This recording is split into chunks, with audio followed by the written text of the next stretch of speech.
Danny Phantom, everyone's favorite ghost boy. Well, my favorite ghost boy, is an American animated television series created by Butch Hartman.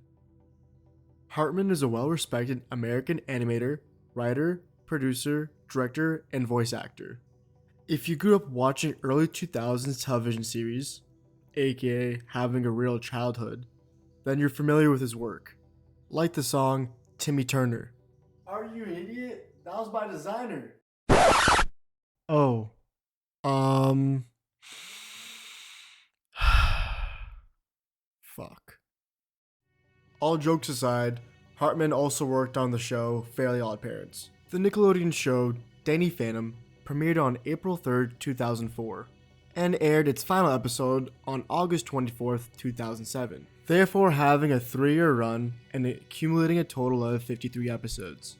Now with that boring stuff out of the way, let's talk about why I'm making this video in the first place. If you're not aware, Nickelodeon dropped a fighting game called Nickelodeon All-Star Brawl, and it's pretty much their version of Super Smash Bros. You know, the one where Mario fights Link, fights Zelda, fights Bowser, fights, I don't know, everyone at this point. One of the characters released in the game was Danny Phantom, and while playing, all the memories of the show zapped into my brain. And that's when I had the thought, Danny Phantom was good as fuck. Not just in the video game, like the show as well. That show was fucking sick. Like, on the top of my head, I can't think of a show in recent years that comes close to being as good as Danny Phantom. The character of Danny himself was just dope, especially watching the show in my pre-teens. Like as a kid, what's cooler than watching a teenager in high school fight bad guys with these cool superpowers as a half-human, half-ghost hybrid? For those who didn't have a childhood, let's talk about the premise of what Danny Phantom's about. Daniel Fenton, aka Danny Phantom, is a 14-year-old boy living in the small town of Amity Park. He lives with his ghost hunting eccentric parents, Jack and Maddie Fenton.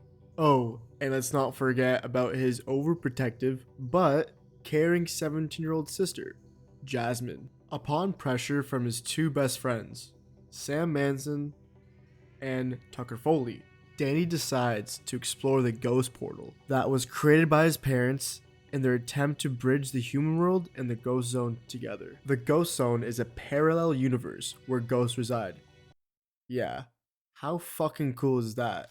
As Danny plugged the portal in, it failed to work, so he went inside and accidentally pressed the on button, which activated the portal and infused his DNA with ectoplasm, transforming him into the badass half-ghost we love.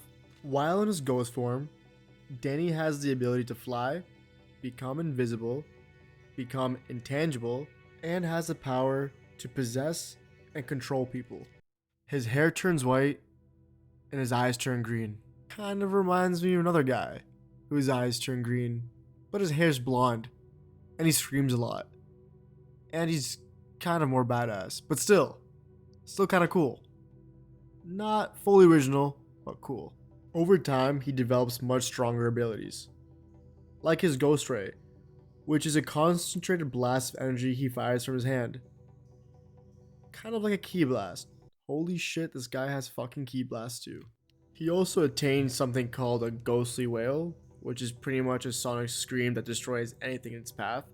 Kind of like Black Bolt from the Inhumans. And my boy Danny even has cryokinesis, which is an ability to manipulate cold and ice. Yeah, my boy Danny Phantom gets OP as hell, boy. My boy sound like he should be in the starting lineup of the Avengers, boy. Scratch that. He sounds like he's the entire Avengers. Okay. You guys get it. He's OP. He's sick. He's just a fucking cool character, man. But that's not what made the series so brilliant. The animation style was timeless. Many people would agree that Danny Phantom and other popular shows like The Fairly Odd Parent were a part of the golden era of American animation.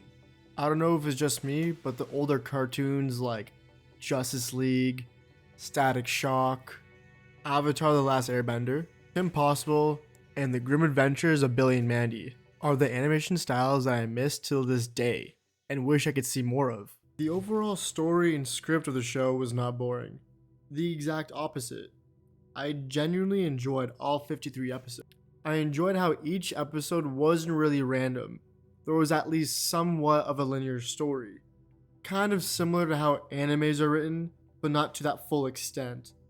Even though the story was pretty good, but not like fully amazing, what made the show really likable were the amazing characters. And it's probably the best thing about the show, to be honest. If it's not the main supporting cast keeping me entertained, it's the unique ghost villains. These villains aren't used just once. They appear time and time again, sometimes as friends, other times as foes. It made the dynamic between Danny and all his villains extremely unique and refreshing. There was this one episode called Prisoners of Love, which is the 8th episode of season 1, where Danny finds himself to be sentenced for 1,000 years in a ghost-owned prison. This episode was freaking awesome. Even though it was only the 8th episode, Danny already racked up a decent amount of foes, which were all contained in the very same prison, which made a lot of interactions very awkward and unique. Having an episode like this early on was very good for world building as well.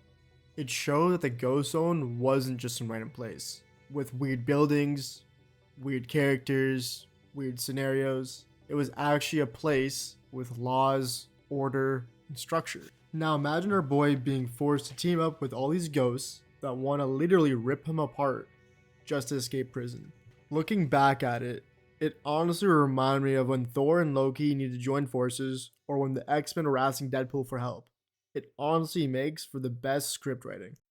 Overall, Danny Phantom was timeless, and deserves more praise.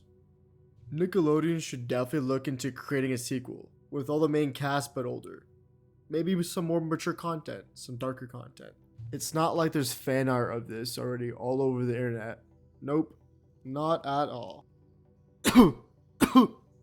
Yeah, looks like I'm not the only one daydreaming about the day that Nickelodeon gives this the fat green light.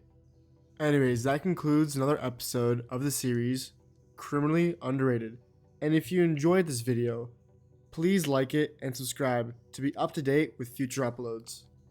Also comment down below which movies, TV shows, anime, and video games you believe deserve the title of being criminally underrated.